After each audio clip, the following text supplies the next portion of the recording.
lang yan. And they are all funneling the budget on soft projects. So, kayo na bahala mag-isip kung ano yan.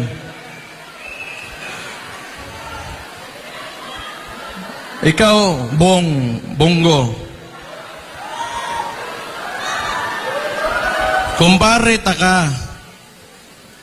Pero kung alam ko lang pala na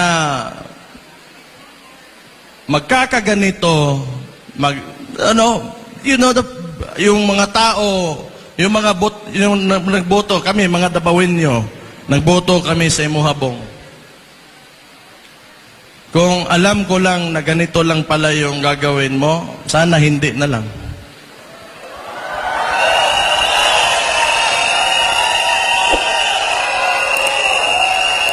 Sa totoo lang, Defensor Santiago, the late Miram, purya hisgot lang kasi wala na yung tao, pero iniidolo ko talaga. Yun talaga yung hero ko.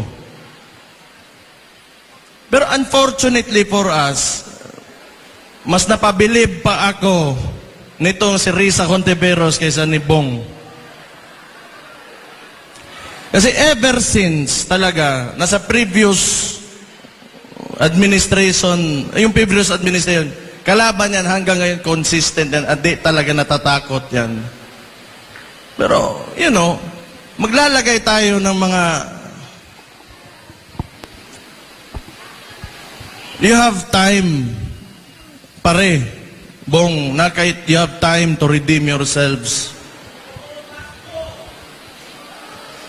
Iyatag ni, pakita sa mua that you will stand by the Filipino people. Show your love, yung pagmamahal mo sa bansa, na mas umaapaw pa kaysa sa pagmamahal mo sa sarili mo. Kasi hirap na yung mga tao ngayon.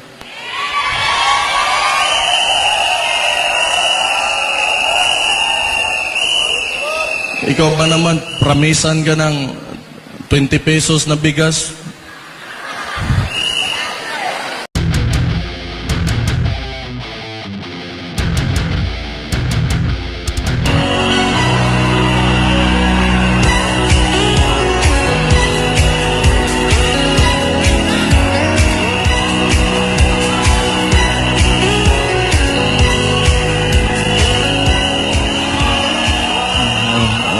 Okay na, tama na. Upo na, upo.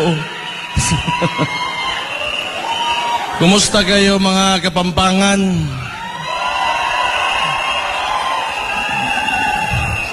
Galing ako doon sa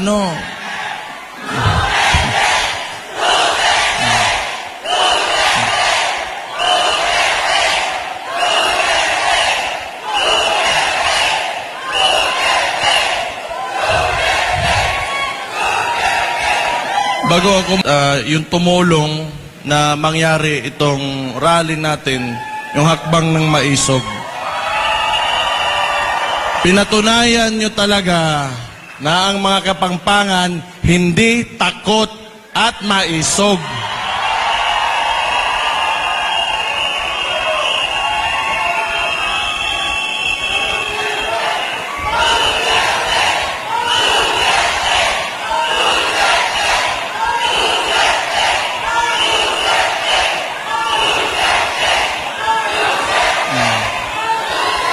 Ayan. So, ito na nga yung sinabi ko galing pa doon sa simula pa lang nung paglabas ko sa Leaders Forum ng Hakbang ng Maisog. Lahat ito, tayong lahat ngayon ay kagagawan lamang ng isang tao. And who is responsible kung bakit tayo nandito ngayon, nagsasama-sama at gusto mag-express ng mga sentiments natin. Sinabi ko yan, simula pa lang, wala sanang ganito kung maayos lang yung presidente natin.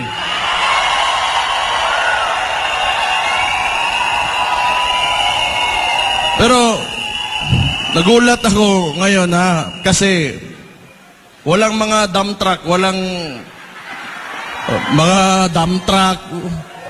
Hindi nila kinaya yung mga Kapampangan. Putang ina, tunay na maisog ng Kapampangan.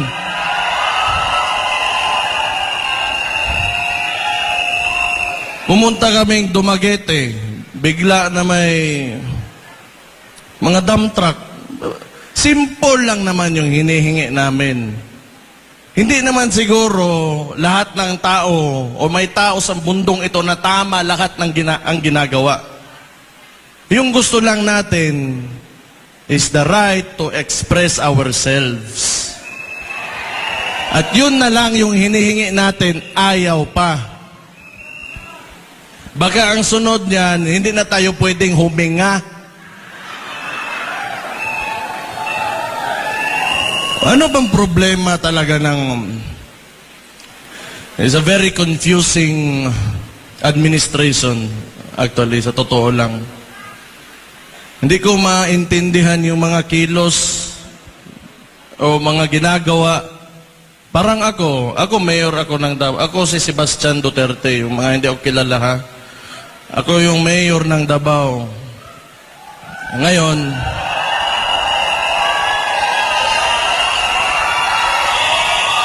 wala pa akong sinasabi.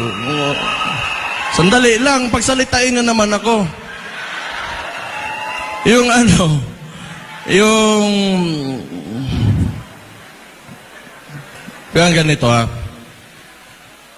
Ako, local executive ako. Siyempre, alam ko yung concerns ng mga barangay namin, yung mga communities.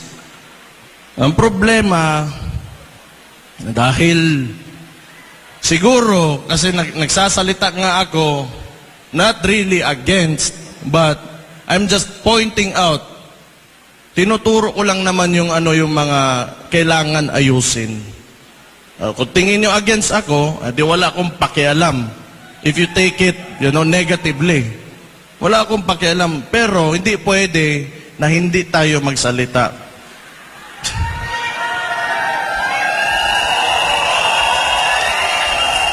Yung hindi ito rule of a single person. It's demokrasya tayo eh. It is the rule of the majority. Hindi ibig sabihin na kung anong gusto mo mangyari o gawin mo, yun na yung mangyayari dyan. Kailangan mong pakinggan yung boses o yung mga sentimento talaga ng mga tao. And unfortunately now, that is not happening. How can you govern a state or a nation if you do not listen to the majority?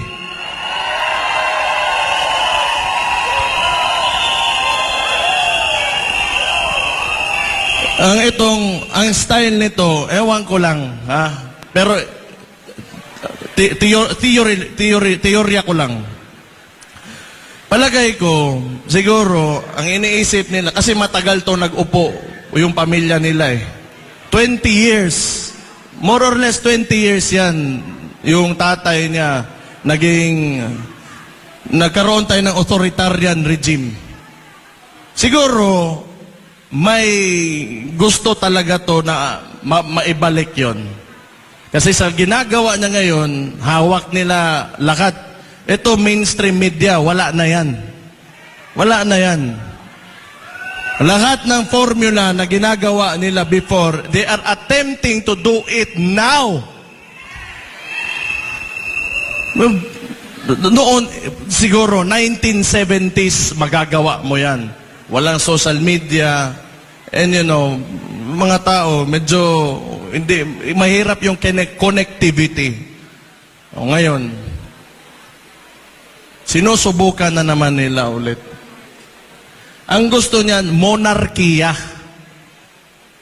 Yung nagsimula talaga yan, yung hakbang ng maisog, pagkatapos nung people's initiative nila. Gusto nila ng charter change so that they can perpetuate their position hanggang sa kung kailan nila, hanggang sa mamatay na lang tayong lahat. Ayaw nang bumaba. Walang hiya. na sobrang walang hiya talaga? O tanga?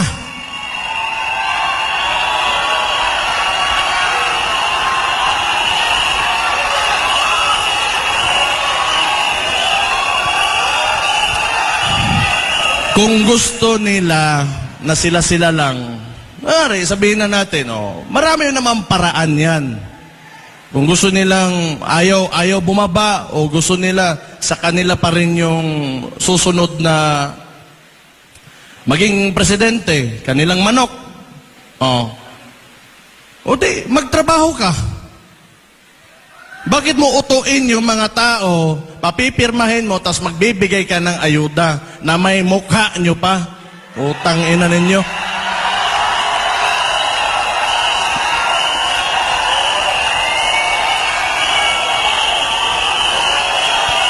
That is also one reason kung bakit, alam niyo, nandito talaga ako.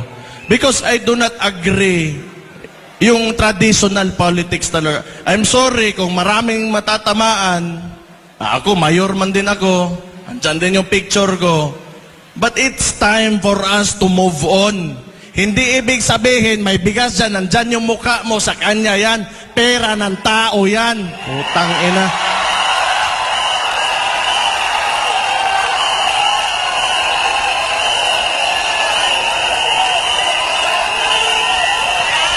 Alam nyo, pag lagi tayong nandito sa cycle na yan, yung mga practices talaga ng Philippine politics,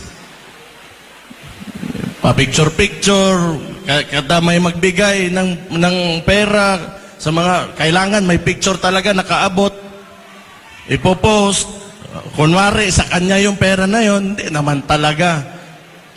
Huwag na kayong maniwala sa ganon. We have to go beyond that.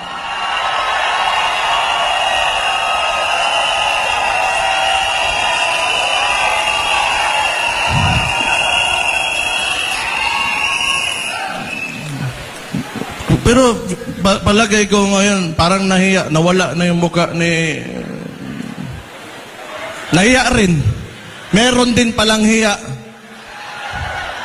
Kasi yung picture, napakalaki before, ngayon, maliit na lang. Utang ina. Hindi. Excuse me for my bibig ko. Ano lang yung expression lang yan. It's a frustration actually. That's why. Dapat ito lang talaga, balik ako sa People's Initiative. Utuin mo yung mga tao. Kasi yung takbo pa ng... may Senate hearing man yun. Senator Amy Marcos was there. Nakita talaga, may findings talaga na nangyari yon, na niloloko nila yung mga tao. Sa dami mong problema and the opportunity that you have being a head of president, or, like a couple of people who are in the highest places in government, positions in government, ang dami mong pwedeng ayusin, but your unang-una mong priority is magpatagal lang ng wala pa ka magpakita ka naman ng kahit may ginawa ka lang. Wala talaga. Tingin nila, yung buhay ng Pilipino, ganun lang kadali. Na parang monarkiya talaga. Gusto ko, today, I will become the king, and this lady will become the queen, and all of, nasa lahat ng baba namin, kontrolado namin. Sira ulo, putang ina.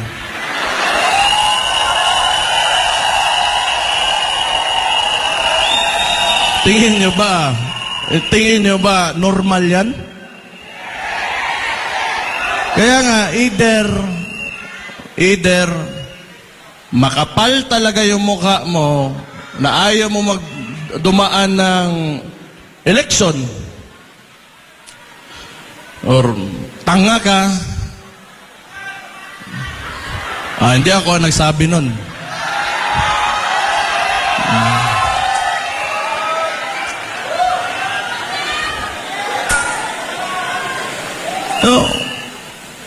Tapos ngayon, siyempre pumalag yun kami. May mga ibang probinsya din. Yung si Governor Hubahib ng Davao del Norte. So, nagparali sa doon. Anong ginawa ng mga gago? Sinuspende. Actually, I'm really surprised kung bakit hindi pa ako suspended ngayon.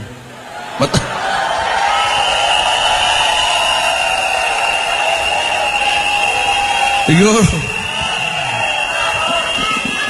hindi nila alam siguro tama ba, mali ba, tama ba.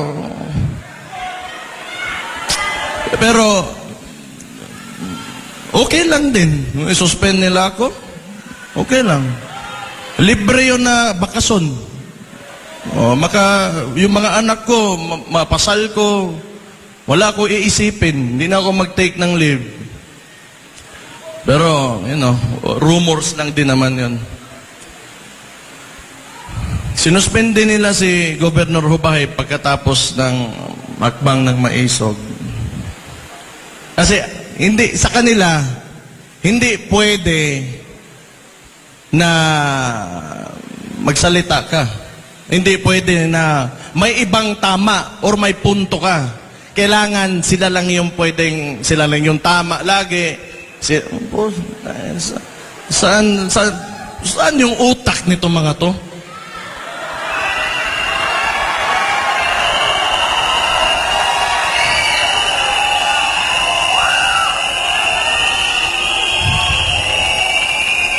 Pumunta kami ng Bulacan. Ang hakbang ng Maisog, nag-attempt sa Bulacan.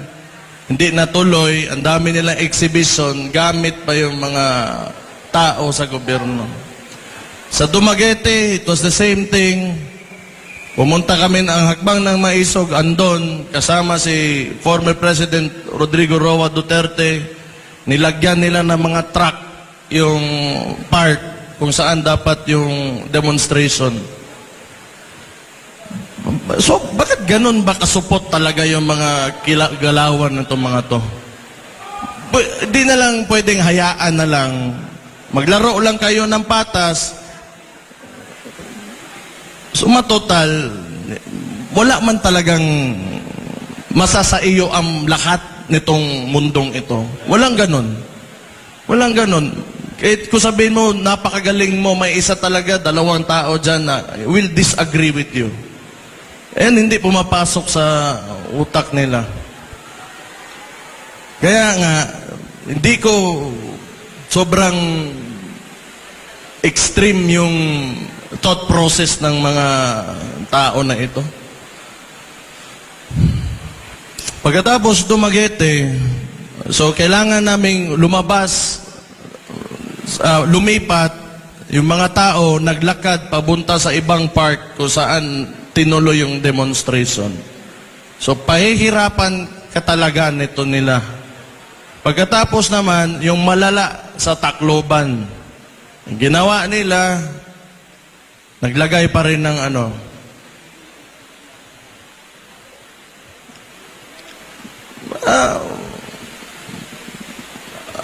tingin ko lang, masadong may insecurity itong administration na ito. Kasi if you are really confident with what you are doing, ano yung trabaho mo, at sa mga ginagawa mo, at maayos ka naman, so, bakit mo pipigilan yung mga ganitong klaseng activities? Wala naman, no harm done. Nagsasalita lang naman, and it is our constitutional right to express ourselves. Siguro may yan. Ewan ko lang, hindi ko lang talaga alam.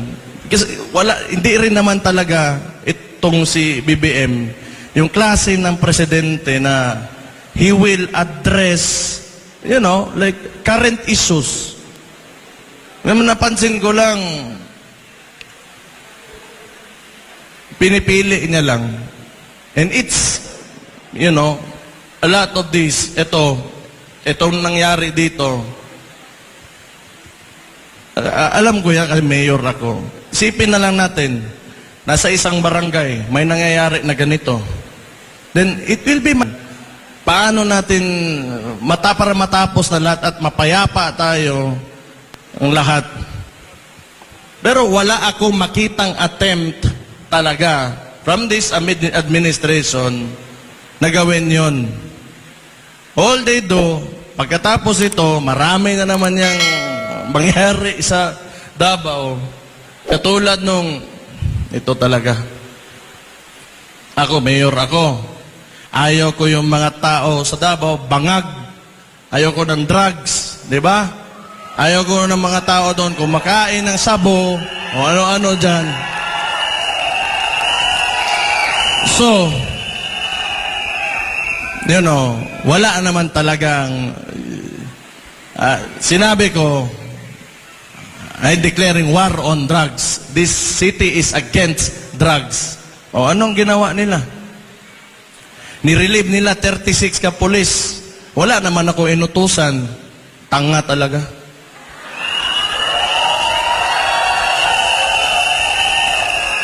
Kung yun,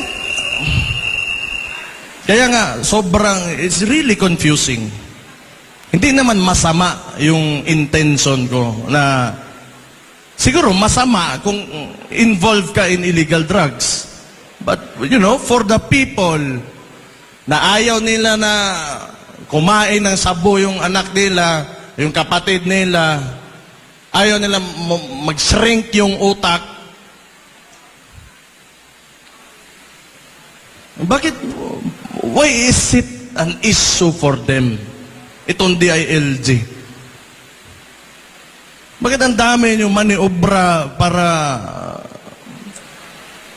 Pakialam nyo ba kung yan yung platform ng Davao City? Ayaw namin talaga ng droga.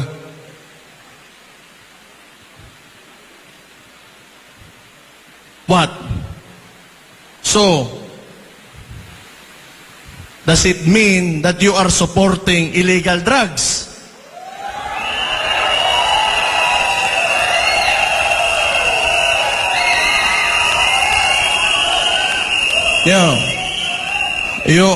The declaration on war on drugs is because I am concerned of the welfare of the Davaoenos. Tapos gusto nilang barahin, isira ulo.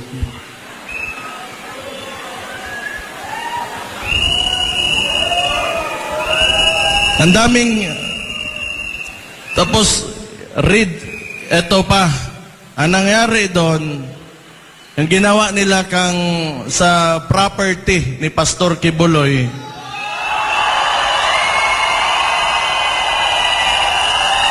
this is a very recent one.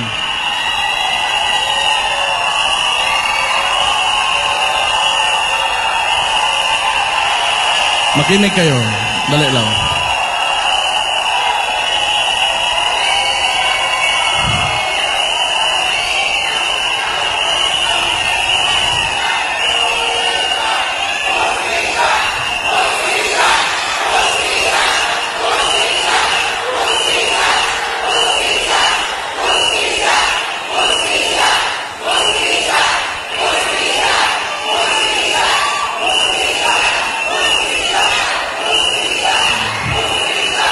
Tama talaga. Yan ang wala talaga sa Pilipinas. Hustisya.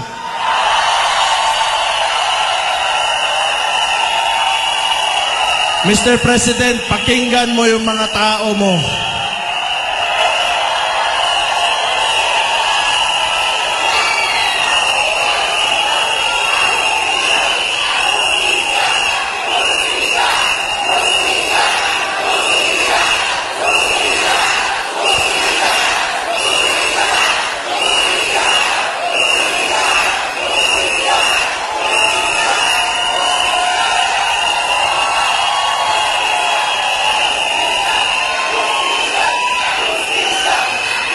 Ayan.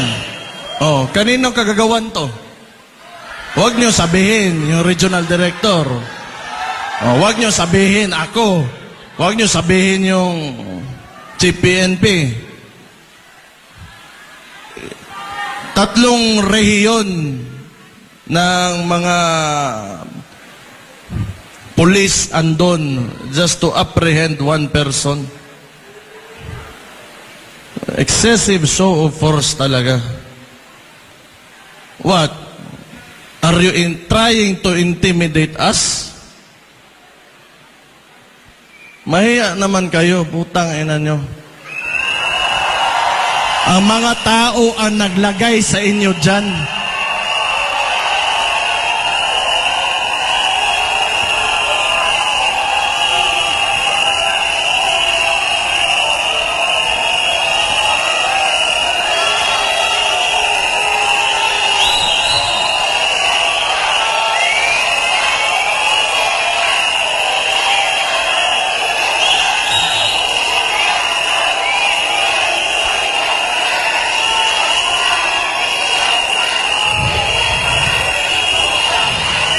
Tapos ngayon, ang ginawa nila, imagine this.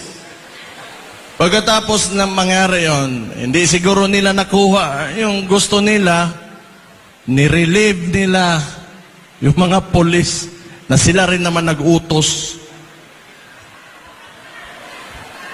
Puta, ina, sira ulo talaga.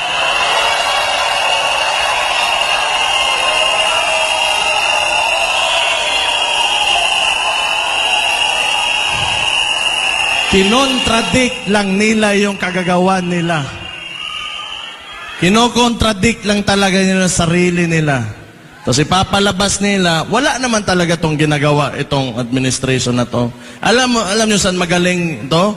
PR lang.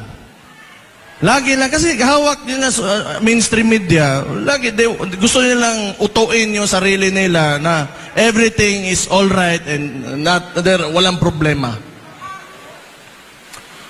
Yan lang talaga. Oh. Sige. Puta.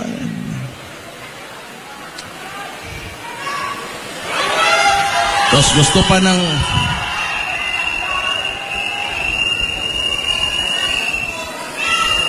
Ngayon, gusto pa ng... with China. Pwede ka naman, you can approach, the best way to approach, especially pag territorial conflict is through diplomacy talaga yan. Sino ba naman gusto nga makipagpatayan ka dyan? Nagsalita na nga yun dito kanina. Andito yun, di ba? Yung fisherman natin na galing na sa kanya, sa sarili nilang press conference at sinabi sa mukha nila talaga na noon, nakakapagpangisda pa sila doon, ngayon, mas nahihirapan sila. Huwag niyo sabihin, bayad yun.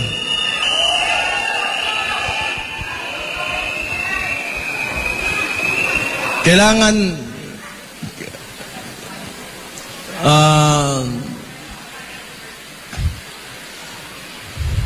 may naalala lang ako. Buti pa kayo, mga ordinaryong Pilipino, mga Kapampangan, at saka yung mga dumayo dito. Hindi kayo takot.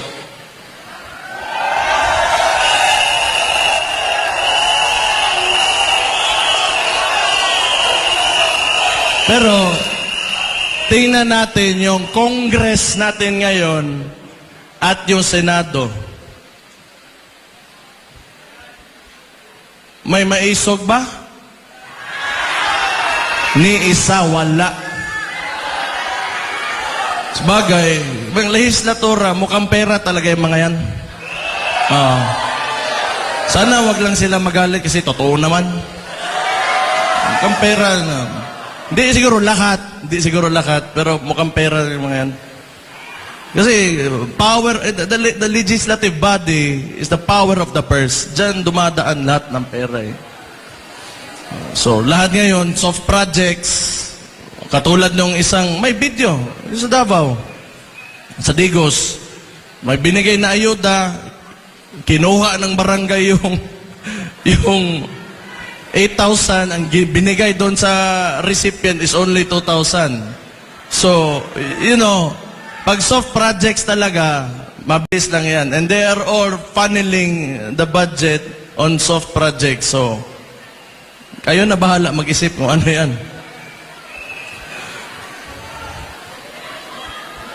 Ikaw, Bongo. Kumpare ka. Pero kung alam ko lang pala na magkakaganito, yung mga tao, yung nagboto kami, mga Dabawinyo, nagboto kami sa Imuhabong. Kung alam ko lang na ganito lang pala yung gagawin mo, sana hindi na lang.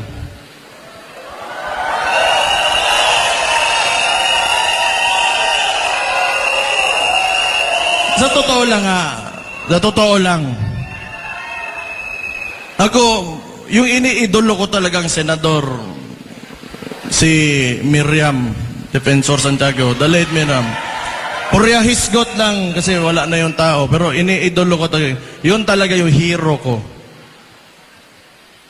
Pero unfortunately for us, mas napabilib pa ako nitong si Risa Contiveros kaysa ni Bong. Kasi ever since talaga, nasa previous administration, kalaban niya, you have time, pare, Bong, na kahit you have time to redeem yourselves. Ihatag ni, pakita sa mua that you will stand by the Filipino people. Show your love, yung pagmamahal mo sa bansa, na mas umaapaw pa kaysa sa pagmamahal mo sa sarili mo. Kasi hirap na yung mga tao ngayon.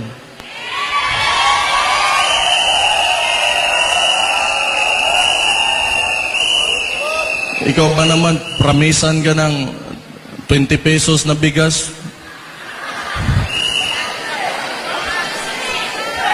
Typical na talaga. Textbook na scam.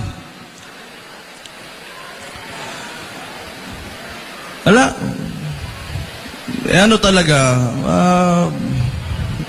pangloloko lang talaga nakikita ko. Abuse of authority,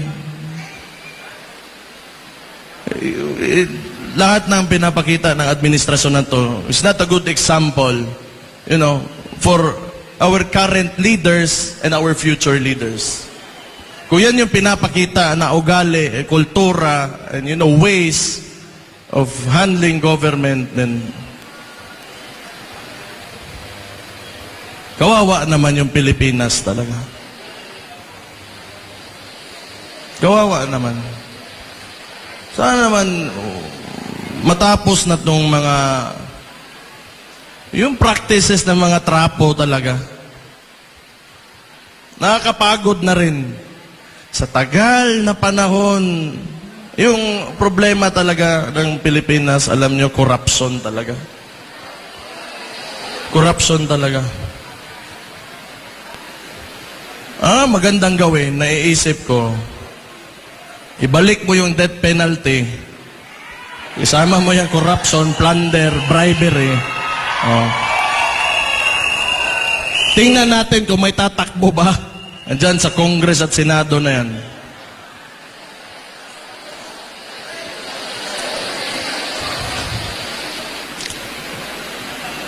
Kung nakikita nga, mga elected officials, ikaw yung boses ng tao and you're in a national position, and you should be saying something. Especially when it's very clear, kitang-kita na ng lahat, the atrocities of what the administration is doing. And you should say something. Wala, di tayo na lang. Kaya pa?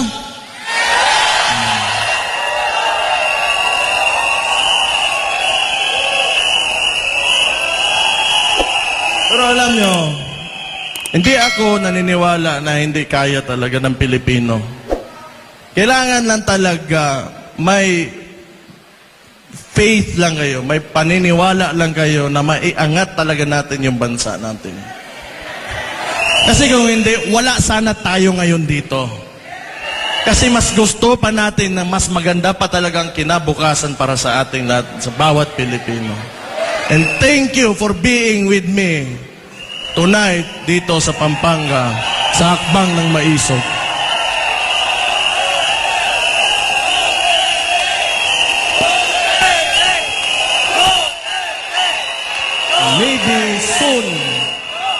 Maybe soon, you know, yung mga anak natin, yung mga our grandkids, yung mga apo natin, they will be living in a better Philippines, na mas maganda, mas maayos, mas maligaya na Pilipinas. So, salamat for being with us sa Hakbang ng Maisog. Ituloy nyo lang. We share the same sentiments. Gusto natin ng maayos na kinabukasan at may seguridad para sa mga susunod sa atin. The future generation. Yun talaga yung mahalaga. Someday, hindi na nila pagdaanan pa yung mga dinadaanan natin yan. We should give them, you know, better problems than what we have now. And I think that is the ultimate goal and our ultimate responsibility as parents and as elders sa bansang ito. So, kailangan sama-sama talaga tayo, united tayo with one cause na at isang paniniwala na makakamit natin mas maliwanag at mas progresibo, magandang Pilipinas pagdating ng panahon.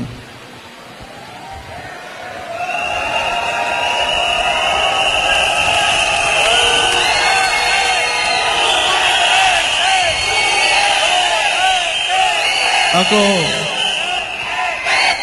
nagkakaroon lang din ako ng pag-asa dahil nandyan din kayo. Hindi rin kayo, huwag kayo mawawalan ng pag-asa.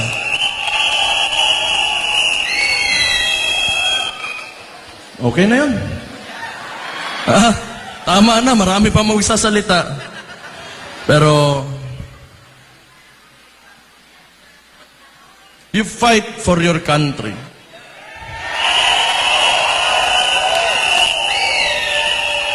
Because as it seems now, nobody is, kundi tayo lang mga tao na nandito sa mababa lang. So we will fight for that. And no one, sa nakikita ko, sa politika ng Pilipinas ngayon, takot lahat. Kayo lang yung maisog. Magandang gabi sa inyong lahat at mabuhay kayong lahat. Thank you and God bless you all. Duterte! Duterte! Duterte! Duterte!